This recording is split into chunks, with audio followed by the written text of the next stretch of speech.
স্বপ্ন দেখতে দোষ কিসের? স্বপ্ন দেখেছিল পটুয়াখালী জেলার মেয়র মহিউদ্দিন আহমেদ। সেই স্বপ্ন বাস্তবায়ন করলো 2 থেকে 3 বছরের মাথায় ঝাউতলার পরিবর্তে এখন সেলফি রোড। এখন পটুয়াখালীবাসীর একমাত্র পর্যটক কেন্দ্র এই সেলফি রোড। এখানে যে দর্শনার্থীরা আসছে তারাও কিন্তু এখানকার সৌন্দর্য দেখে মুগ্ধ। সন্তুষ্ট। অবশ্যই আমরা সন্তুষ্ট। এখানে মেয়র মহিউদ্দিন আহমেদ সে পটুয়াখালী শহরকে একটি মডেল শহর হিসেবে রূপান্তরিত করার জন্য চেষ্টা করতেছেন। আর পাশে লেক করে দিয়েছেন। পটুয়াখালী শহরের যে মেইন যে রোডটা, এখানে অনেক সুন্দর একটা আধুনিক একটা শহরে রূপান্তরিত করার জন্য উনি চেষ্টা করতেছেন। আমাদের সবারই উচিত এখানে এই উন্নয়ন কাঠামোতে সাহায্য করা, কাছে এগিয়ে আসা।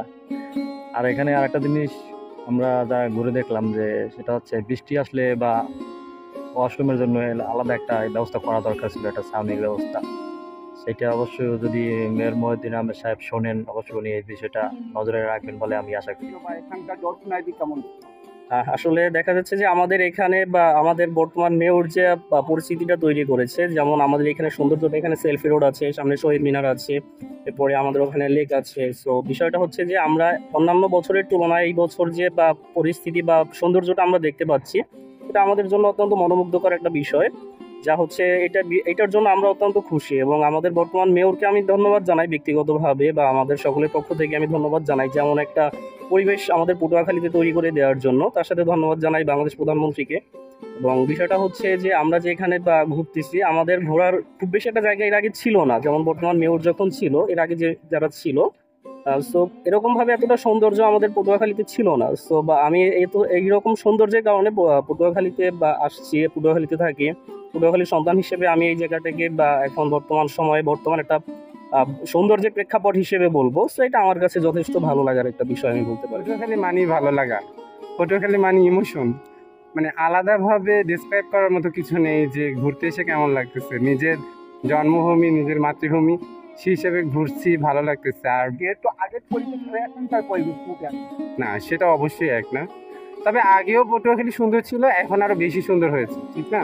মহিউদ্দিন কাকা যেসব কাজকর্ম করতেছে সেই হিসেবে পটুয়াখালী আসলে অনেক দূর এগিয়ে গেছে, ঠিক না? দেখা যাচ্ছে দেশ বিদেশে এখন কিন্তু এই যে সেলফি রোড পুরো ভাইরাল করে ফেলছে না, যে এটাকে কাশ্মীরের রোড হিসাবে এখন দেখা যাচ্ছে। আমরা অনেকেই সেলফি রোডকে কাশ্মীর রোড হিসেবে চিনি, কারণ কি ইন্ডিয়ার একটা কনফারেন্সে আমাদের পটুয়াখালীকে কেন্দ্র করে তারা আমাদের এটার নাম চালিয়ে তাদের হিসাবে চালিয়ে দিয়েছে, ঠিক না?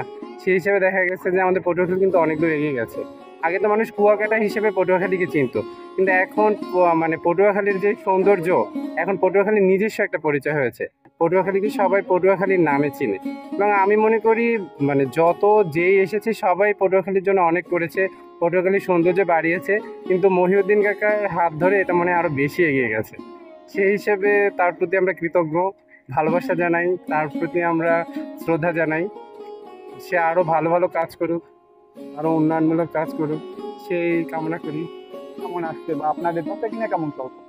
এখানে এখন বর্তমানে খুবই ভালো বেচা কেনা, দর্শক খুবই ভালোবাসে, যেহেতু জায়গাটা অনেক মেয়র মহিউদ্দিন চেয়ারম্যান সাহেব সে অনেক উন্নত করছে এবং খুবই ভালো একটা মানের কল্যাণ করছে, লেক করছে। এখানে অনেক লোকজন আসে, আমাকে বেচা কেনাও ভালো হয় এবং আমাকে এখন বর্তমানে ভালোই চলে এই অবস্থায়। মানে আপনারা যে ছোট ছোট দোকান নিয়ে বসেন, না, কেউই কোনো চাঁদা নিতে আসে, কারণ এখানে চাঁদা যদিও চায় একমাত্র মেয়র সাহেবই চাইতে পারে, এছাড়া কেউই চাইতে পারবে না, আর নিতেও পারবে। সে হয় না। না, সে বললে গেছে সবাইরই যে কেউ যদি চাঁদা চাইতে আয় তাহলে সাথে সাথে আমারে জানাবো।